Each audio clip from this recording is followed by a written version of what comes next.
They think she goes back to 1688, but I'll be honest with you, records are murky from back in the day because of fires and hurricanes and floods. Anyway, I can tell you what she's been. When it first opened, it was a groggery. Grog was a watered-down rum that served the British sailors as part of their pay. The men liked it because they got to work with half a buzz on. The officers liked it because it was considerably more healthy than drinking water out of a ship's barrel. The rum cut the bacteria level. It was a brothel by the 1730s, law office by the 1940s. So it went on a downward ethical spiral till it became an art gallery in the 80s, which it was until 2 years ago. They put it up for sale, flipped it. It's currently for sale right now for $995 grand, but here's the specs on it. It's 1,000 square feet. Up until 2 years ago, it had no bathroom. It had an outhouse in the backyard with a sign on it that says it's better than nothing.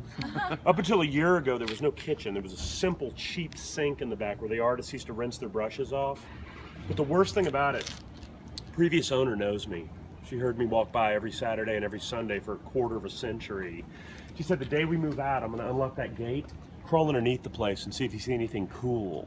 And I was excited and honored. I mean, that opportunity didn't roll by very often. I bought a jumpsuit from Lowe's. I should have bought a gas mask. I was down there 4 minutes before I couldn't breathe because of mold and mildew.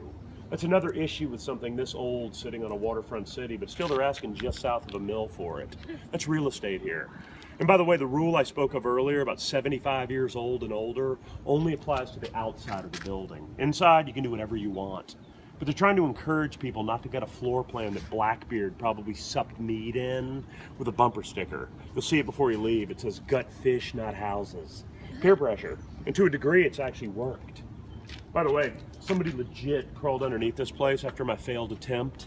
What they found was extraordinarily cool. They found the kiln from which that roof was made. Apparently in 1680-something, they built a big bonfire right where we're standing, put a sheet of metal over it, and one dude wearing leather chaps would heat up those flat pieces of clay to 650 or higher and bend them over his thigh. So each roof tile on that structure has the same uniform curvature of a guy's hip from the 1680s. Not only was the metal plate and the firewood down there, the leather chaps were down there. It was a pile of literally unrecognizable mold. I would have killed to have seen that crap in its natural state. I love that kind of detritus.